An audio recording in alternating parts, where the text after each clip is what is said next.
다음으로 좀 넘어가 보겠습니다. 다음은 사람에 주목해보는 시간이죠. 오늘은 좀 많습니다. 4명이에요. 네. 먼저 누구냐? 군복을 입었습니다만 얼굴 보면 아실 겁니다. 이국종 교수입니다. 기사 같이 볼까요? 네. 이국종 만난 한동훈 원장님한테 몇 번이나 거절당해. 네. 분명 제가 이국종 교수 사진을 이 국군대전병원장 이국종 원장의 사진을 봤는데 주어가 한동훈입니다. 이게 어떻게 된 연유인지 일단 직접 영상으로 보고 얘기 이어가 보시죠. 국방의 의무를 다하다가 아프시거나 다치신 분들에 대한 예우를 정말 우리가 지금보다도 훨씬 더 잘해야 한다고 생각합니다. 그게 우리나라의 정체성을 보여주는 것이고요. 나라의 기초를 단단히 하는 거라고 생각합니다. 저는 이국종 원장님을 짧지만 대단히 깊게 알고 있다고 생각하는데요. 제가 또 몇 번 거절당해서 더 그렇습니다. 저희에게 정확한 할 일을 같이 생각해 주시고 같이 만들어 주시면 저희가 끝까지 함께 하겠다는 말씀을 드립니다. 네. 지금 이국종 원장을 내가 짧지만 깊게 한다. 왜냐하면 몇 번 거절을 당했다라고 얘기를 했습니다. 뭐에 대해 거절을 당했느냐? 결국 영입 제안을 몇 번 했는데 내가 직접 했는데 거절을 당했다라는 얘기인 것 같아요. 이국종 교수한테 국민의힘이 영입 제안을 했었다라는 게 공식화되는 그런 상황이 됐죠. 근데 그렇다면 여기서 드는 생각, 조기현 변호사님. 민주당에선 이국종 원장님한테 러브콜 안 보냈을까요? 제가 알기로는 없었던 것 같은데요. 예. 근데 어쨌든 뭐 어느 정치권이든 이국종 교수가 차지하고 있는 또 의료계 또 우리 응급 의료 체계에서의 어떤 뭐 지병도라든가 여러 가지 측면에서 네. 그런 공고가 직간접적으로 있었을 가능성은 있습니다. 그리고 과거에 이재명 대표도 경기도지사 시절에 경기 남부 그 외상센터와 관련해서 또 응급헬기 관련해서 여러 차례 만나고 이국종 교수의 또 요구를 수용해서 경기도 행정체계에 어떤 반영한 부분도 있습니다. 그런데 네. 이국종 교수가 이후 인터뷰에서 밝혔지만 전반적으로 우리나라 의료 체계에서 이런 이국종 교수 본인이 설계하고 계획했던 아주 효율적인 어떤 의료 체계 대응의 인프라가 너무 부족하다는 얘기를 해왔었거든요.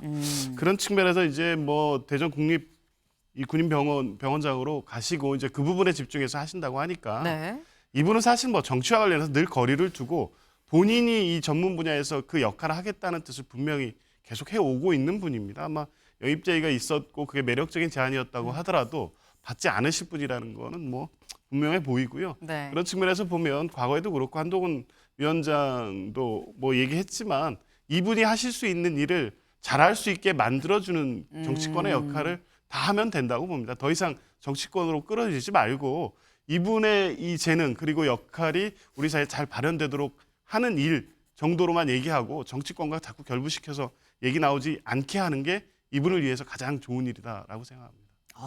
사실 제가 요 질문을 좀 드려보려고 했는데 먼저 입장을 밝히셨어요. 일단 이국종 교수의 얘기가 말씀 중에 잠깐 나왔죠. 다음 기사 이어서 볼까요? 이국종, 북연평 100명도 도발된 섬에 들어가 끝까지 의료 지원하겠다라고 얘기를 했습니다. 요 얘기 마저 들어보고 얘기 이어가 보시죠. 군 의료기관으로서 저희는 이 치욕을 잊지 않겠습니다. 그리고 더 나아가서는 연평도 포격 사건 때 아까 말씀드린 것처럼 제가 한나절 동안 북한의 공격으로 연평도 전체가 쑥대밭이 돼가고 있는데 저도 군 의료진의 한 사람으로서 제가 피눈물이 나는 순간은 이때 단 한 대 응급구조 헬기도 뜨지 않았습니다. 대한민국은 참고로 전 세계에서 손꼽히는 헬리콥터가 단위 면적당 가장 많은 강국임에도 불구하고 적의 도발이 멈추는 그 순간까지 저희는 섬에서 나오지 않을 겁니다. 저희가 묵직합니다. 적의 도발이 멈추는 그 순간까지 섬에서 나오지 않을 겁니다. 그냥 아무렇지 않게 말씀을 하시는 내용 하나하나가 팍팍 꽂히는 그런 내용들입니다.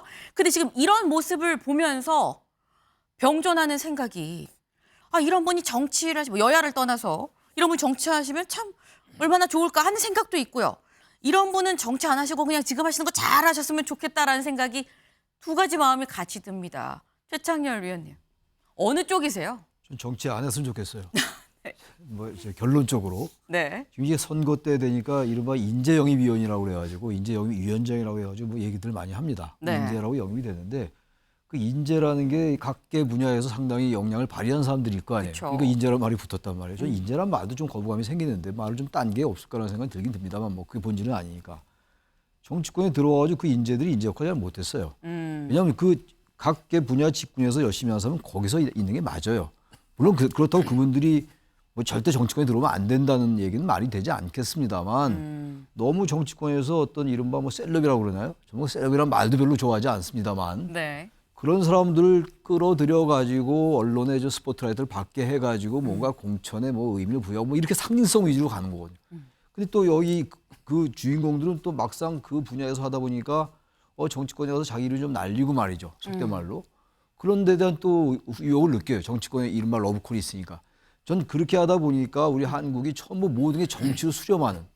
정치는 그런 것들 돕는 게 정치거든요. 갈등을 조정하는 것이고 갈등을 완화하고 말이죠. 불평등 해소하는 건데 너무 그래서 전 이 결론적으로 네. 이 이국종 교수 이런 분들은 자기 분야에서 해야지 자기의 그 역량이 끝까지 발휘되고 우리나라에도 좋지 않느냐. 그래서 저는 아까 말씀하신 분과 우리 변호사님과 의견을 같이 합니다.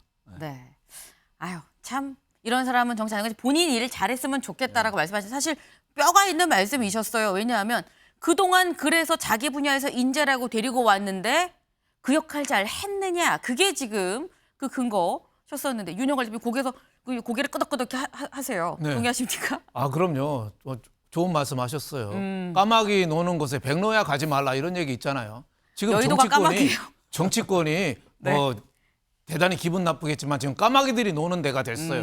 그러니까 훌륭한 사람들이 거기 가면 오염이 되는 거죠. 그래서 이국종 교수 같은 사람은 정말 아주대병원 응급센터에서도 일을 많이 했잖아요. 그쵸. 닥터 헬기도 그렇고 석혜균 선장 아덴만에서 거의 뭐 총을 수십 발이 맞았는데 그거 살렸고 또 북한에서 귀순하다가 다친 분도 살렸고 모든 사람이 이국종 교수한테만 가면 다 살아서 나왔어요. 저런 훌륭한 사람들은 우리나라 안보를 위해서 꼭 좀 의료진을 위해서 꼭 있었으면 좋겠고 또 하나 제가 충격받은 게 우리나라 단위 면적당 헬기가 세계에서 가장 많은데 네. 연평도 때 응급 헬기가 한 대도 안 떴다. 해병대원들이 피 흘리면서 죽어가는데 한 대도 안 떴다. 저 그 말도 굉장히 충격받았어요. 그때 연평도 때 그렇게 우리가 무사안일하게 대응했나 네. 이런 생각이 들어서 이런 일은 좀 없었으면 좋겠고 이국종 이분이 앞으로 좀 큰 역할이 국회가 아니라 현장에서 좀 했으면 좋겠고 이런 일들이 좀 훌륭한 사람들이 정치권 좀 안 갔으면 좋겠어요. 네. 네. 지금 일단 저희 스튜디오에서는 뭐 거의 만장일치로 지금 여의도 가지 마시라, 정치하지 마시라라는 뭐 의견이 모아졌네요. 네.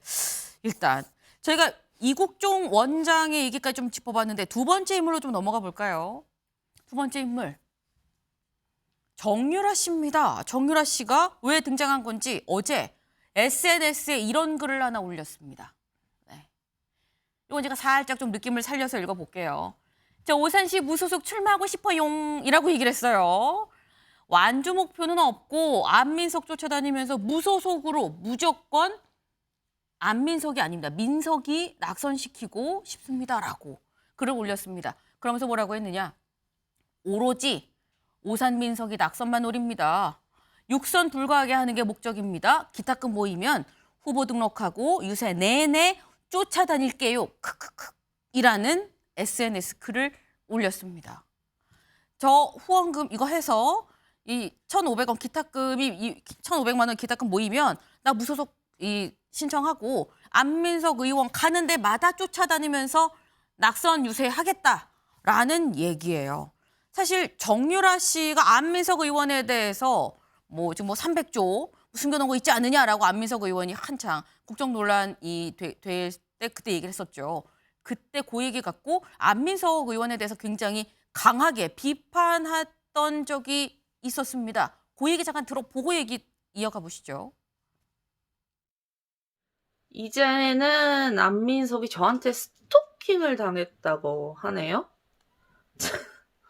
스토킹은 안민석 의원이 저를 7년간 쫓아다니면서 정유라 그러고 다니는 게 스토킹이지. 제가 지금 안민석 네가 사과 안 하면 취하를 못 해주겠다. 사과를 받아야겠다. 만나서 이렇게 했다고 그렇다고 내가 댁을 스토킹하는 게 되는 겁니까? 본인은 사과를 해야 될 사람 이 스토킹을 한다고 그렇게 주장을 하고 사나요? 인생 참 편리하게 사시네요. 네, 정유라 씨. 안민석 의원에 대해서 그동안 꾸준히 좀 적의를 나타내 왔었는데 지금 내가 직접 무소속으로 오산에 나가겠다라고 얘기를 했습니다. 성재준 위원님. 어떻게 보십니까? 물론 이제 뭐 정유라 씨가 뭐 진심으로 출마한다라는 것 같지는 않지만 그래도 저 말에 굉장히 좀 의미가 있지 않나라는 생각이 듭니다. 네. 그리고 이제 저 지금 자료화면 보면서 다시 한번 제가 좀 충격을 받습니다. 우리 안민석 의원이 오산에서 5선 의원이라고 하는 사실에 다시 한번 제가 좀 충격을 받고요. 6선을 지금 노리고 계시는 것 같은데 요즘은 조금 조용하신 것 같아요. 뭐 이렇게 기사나 이런 것도 별로 없고 마지막에 제가 기억이 나는 안민석 의원의 어떤 그 강렬한 메시지는 네. 뭐 민주당에서 공천받을 때 불륜이나 사기나 이런 전과가 없는 사람이 공천받아서는 안 된다. 뭐 그런 전과가 있는 사람은 받아서는 안 된다라는 메시지가 강렬하게 남는데 그것 때문에 이재명 대표가 좀 뜨끔하셨는지 좀 안민석 의원은 조용한 것 같은데요. 6선이 되신다라고 한다면 글쎄요, 제가는 한 가지 좀 조언을 드리고 싶습니다. 국회의원 네. 되신다라고 하면은 뭐 지금까지 5선 동안 뭘 하셨는지는 잘 저는 모르겠습니다. 솔직히 말씀드려서 6선이 혹시라도 된다라고 한다면 그 400조, 뭐 독일에 지금 뭐 숨겨져 있다라고 하나요? 그 400조를 좀 찾아오셔가지고 대한민국 1년 예산이 한 550조 정도쯤 됩니다. 그러니까 그 예산에 조금 기여하시면 좋을 것 같고요. 그리고 이제 한창 이제 자기가 진실투쟁을 벌였던 윤지호 씨, 윤지호 씨도 조금 찾아오시면 좋을 것 같고요. 그리고 이제 그 지금 이제 또 지금 나왔을 때 정유라 씨가 얘기하는 거 들으면서 우리 그 구치소에서 좀 추위에 떨고 계신 송영길 전 대표도 네. 좀 여러 가지 생각이 들 것 같아요. 그도 그렇게 지난번에 그 녹취록까지도 공개가 되지 않았습니까? 송영길 전 대표가 정유라 씨를 직접 만나가지고 태블릿 PC 뭐 이런 얘기까지 하는 그 녹취록까지도 뭐 현금 막 이런 얘기도 나왔던 걸로 제 기억이 나는데 이런 부분에 대해 가지고 좀 송영길 전 대표가 입장을 밝혀야 될 타이밍이 아닐까. 저러다가 진짜 정유라 씨가 국회의원이 되면은 송영길 전 대표 진짜 큰일 나지 않겠습니까? 그래서 제가 안민석 의원한테는 두 가지 좀 제안을 드리고 송영길 전 대표한테도 한 가지 좀 과제를 드리겠습니다. 네. 지금 정유라 씨가 나온다고 하는데 뭐 정말 나온다는 얘기겠냐. 다만 여러 사람한테 좀 뜨끔뜨끔하라고 이런 걸 올린 거 아니겠느냐라는 취지로 지금 말씀을 하셨어요. 근데 드는 생각이 정유라 씨가 만약에 나온다고 하면 최창렬 교수님, 네. 안민석 의원한테 플러스입니까 마이너스입니까? 유리하겠죠. 나 저거 보면서 정유라 씨가 판단을 잘못하고 있구나. 아니, 당연히 정유라 씨가 나오면은 보수층이 그 과거에 그 연민이 좀 있잖아요. 네. 표가 좀 가겠죠. 또 어차피 인지도가 있으니까. 그렇다면 이게 안민석 의원한테 유리하죠. 후보에게. 후보가 아직 뭐 최종 공천 아직 안 받았나요? 안민석 의원이 아직 안 받았죠. 그러니까 후보는 아닙니다만 안민석 의원한테 유리한데 저렇게 얘기하는 건 그만큼 이 정유라 씨 속에 한이 맺혔겠죠. 뭐 국정농단의 당사자였고 어머니가 말이죠. 그러다 보니까 이제 저런 얘기를 하는 것 같은데 글쎄요, 저거는 뭐 글쎄요, 출마했지 않으면 출마할 수도 있겠죠. 출마해가지고 정말 자신이 얘기를 하고. 현실 가능성도 예, 있다. 요즘 보니까 뭐 정치적 명예회복 얘기가 많이 나오잖아요. 뭐 조국 전 장관도 그렇고 출마할 수도 있겠습니다만 출마할 가능성이 높아 보이지는 않습니다. 근데 어쨌든 저렇게 되면은 저는 안민석 의원에게 좋은 일 시키는 거 아닌가라는 생각도 들긴 드네요. 제 네. 느낌에 지금. 사실 어제 저희가 명예회복이라는 키워드로 여러 명의 어떤 이번에 출마 선언을 한 사람들 좀 같이 좀 다뤘었습니다. 근데 윤영걸 대표님, 네. 이 정유라 씨의 이번 출마가 만약에 실제로 이루어진다고 하면 이건 보복 출마 아닙니까? 그렇겠죠. 완전 안 하겠다고도 하긴 그렇겠죠. 했어요. 뭐 정유라 씨의 저런 그 생각은 좀 이해되는 측면도 있어요. 뭐 비자금 400조다 해가지고 특히 안민석 의원이 그 루머에 앞장섰거든요. 네. 독일 현장까지 또 국세청 출신하고 몇 명이 가서 뒷조사한다고 그랬는데 하나도 나온 게 없었어요. 그러니까 정유라 씨야 어떻게 보면 한이 맺혔겠죠. 하지만은 총선은 국민 민의를 대변해서 의정활동을 하는 민주주의의 근간인 국회의원을 뽑는 거거든요. 헌법기관을. 그러니까 총선이 사적인 보복이나 이 한풀이나 이게 돼서는 안 돼요. 그래서 저는 조국 씨가 지금 당 만들고 출마하는 그것도 저는 많이 비판해요. 왜냐하면 국회의원 출마가 이게 옛날로 말하면 삼국시대 소도 있잖아요. 소도. 네네. 죄 짓고 도둑질하고 글로 도망가면 못 잡는 거 소도. 국회가 소도가 돼버렸어요. 소도가 소도둑놈이 피하는 데가 어떻게 보면 소도가 비슷한 그런 말이 돼버렸어요. 그래서 국회의원 출마가 개인 감정이나 이 명예회복 이런 걸로 가는 게 국회 출마가 돼서는 안 된다. 그리고 정유라 씨는 그 억울한 점 이해가 가지만 어머니인 최순실 씨, 최서원 씨가 지금도 형을 받아서 수용 생활을 하고 있잖아요. 그러면은 억울하더라도 좀 근신하고 출마 대신에 다른 거, 뭐 본인이 책을 쓴다든지 뭐 여러 가지 할 수가 있잖아요. 그런 걸 해야지 꼭 국회 출마해가지고 이 정치판을 좀 흔드는 거는 옳지 않게 저는 보고 있습니다. 네. 지금 윤석열 대표님 말씀 중에 나왔습니다만 일단 뭐 정책이 없어서 완주를 안 한다고는 하지만 그럼 나와서 선거 유세하고 그 옆에서 낙선 유세하고 스피커로 서로 말싸움을 하는 그 현장이 되는 오산 시민들은 어떻게 생각을 할까라는 점도 좀 같이 생각해 볼 부분이 아닌가 싶습니다. 다음 인물 넘어가 볼까요? 네. 세 번째, 김무성 전 대표입니다. 김무성 전 대표 대체 왜 등장한 건지 기사 같이 보시죠. 김무성 내 역할 끝나 공천 신청 철회입니다. 매일신문이에요. 김무성 전 대표 출마하겠다라는 얘기가 있었습니다. 그런데 아니다. 공천 신청했지만 철회하겠다라고 얘기를 했어요. 다음 기사도 좀 이어볼까요? 이번엔 부산일보입니다. 김무성 출마 철회, 후배의 길을 열겠다. 지금 두 개의 기사가 공통적으로 김무성 전 대표가 출마하겠다라고 부산에 공천 신청을 넣었지만 철회했다라는 얘기인 거죠. 요 얘기 김무성 전 대표의 SNS에 본인이 직접 올린 얘기입니다. 이번 총선의 공천 신청 철회합니다. 공관위에서 시스템 공천을 정착시켜서 잘 진행이 되는 모습에 큰 보람을 느낍니다. 라고 얘기를 했습니다. 사실 김무성 전 대표 얼마 전에 저희 MBN 유튜브죠. 지하세계에 나와서 이렇게 얘기했었거든요. 그 얘기 들어보고 오시죠. 지역 주민들이 저보고 이제 다시 출마해달라 하는 그런 뭐 요청에 쇄도를 하고 있습니다. 그래서 몇 번 사양하고 외면하기도 하고 이래 했는데 마음이 조금 바뀌어져 가고 있는 것이 정치가 품격이 떨어지고 타락하고 우리 애들 보기에 정말 민망할 정도로 너무 저급한 문제로 막말 싸움을 갖다 벌리고. 네. 사실 저 때만 해도 김무성 전 대표가 지역민들이 계속 나 그래서 마음이 살짝 좀 움직이고 있는 중입니다라고 49대 50일 정도로 50일이 좀 출마 쪽으로 좀 기운 것 같은 그런 느낌이 있었습니다. 그리고 실제로 공천 신청도 했죠. 했는데 시스템 공천이 잘 정착을 시켜서 진행이 되고 있다. 그래서 내가 불출마하겠다라고 얘기를 했어요. 성재준 위원님. 지금 철회 이유가 상향식 공천이 그러니까 본인이 생각한 시스템 공천이 좀 잘 되고 있다는 건데 사실 공천 과정이 좀 많이 남은 것 같은데 잘 되고 있다라고 좀 평가를 한 것 같아요. 저는 이거야말로 정말 딱 명예회복에 맞는 말이 아닌가 싶습니다. 김무성 전 의원 같은 경우는 사실 이제 뭐 윤석열 정부에 대해서 그렇게까지 호의적인 발언들을 많이 해오셨던 분은 아니고 한동훈 비대위 체제가 이제 출범하고 난 뒤에도 좀 비판적인 목소리를 많이 내오셨던 분이죠. 그럼에도 불구하고 사실 객관적으로 우리가 봤었을 때 지금 한동훈 위원장이 필두로 돼가지고 하고 있는 이 공천 시스템에 대해 가지고 문제가 될 게 없다라는 게 객관적인 시선이거든요. 네. 그 부분에 대해서 김무성 전 의원 같은 경우도 명확하게 판단을 하셔서 뭔가 좀 이게 사리사욕을 채우는 또다시 총선에 나가는 거 아니냐라는 비판도 잠재울 수 있을 법한 명예회복이었다라고 보고요. 뭐 조국 전 장관 같은 경우도 아까 뭐 명예회복이라는 그런 그 얘기가 나왔습니다만 네. 조국 전 장관 같은 경우는 명예파괴죠. 사실 우리가 생각해보면 2심까지도 지금 입에 다 지금 2년형이 선고가 된 분 아닙니까? 그런 사람이 비사법적인 방식을 통해가지고 그렇게 해가지고 자기가 명예를 회복하겠다라고 하는데 이게 어떻게 명예회복이 될 수가 있겠습니까?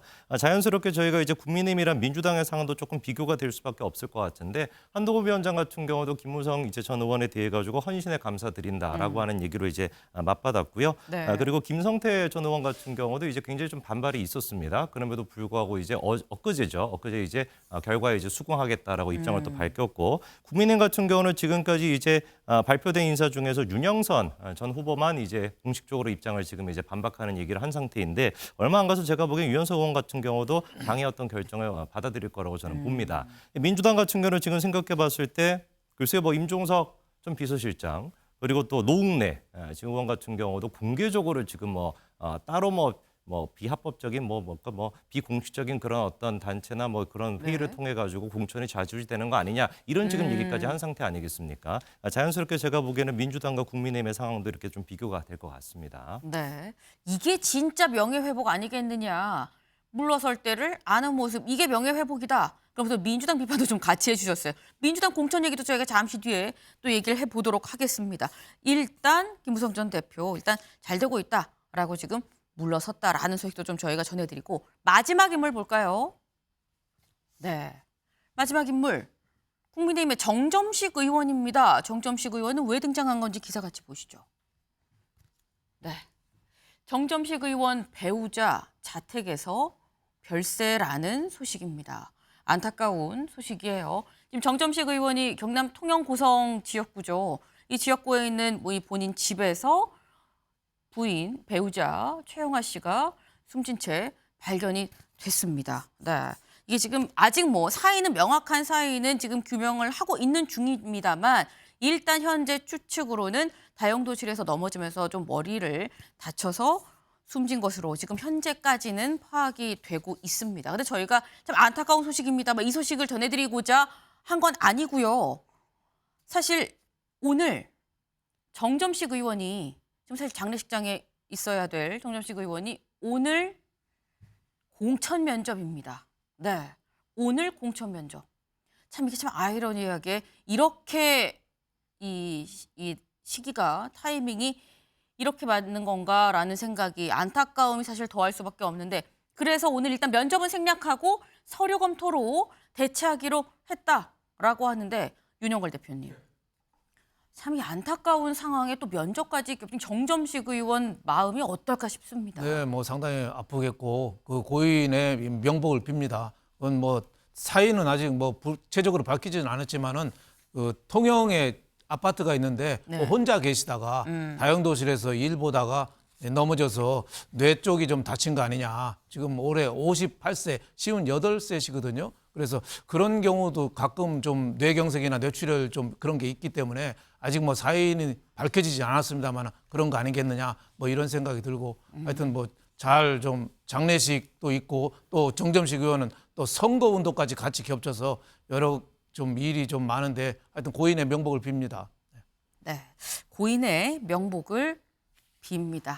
네, 저희가 지금 아까 대화 중에 나왔었던 이 정유라 씨의 어떤 400조 얘기에 대해서도 살짝 좀 저희가 좀 첨부해서 말씀을 드릴게. 일단 그게 논란이 됐었는데 안민석 의원의 입장도 좀 전해드려야 될 것 같아요. 안민석 의원이 당시에 나 그런 말 한 적 없다라고 또 부인을 하기도 했었습니다. 그게 논란이 됐었던 거는 팩트고요. 여기에 대해서 일단 안민석 의원은 나는 그런 말 한 적 없다라고 반박했었던 점도 저희가 같이 전해드리도록 하겠습니다.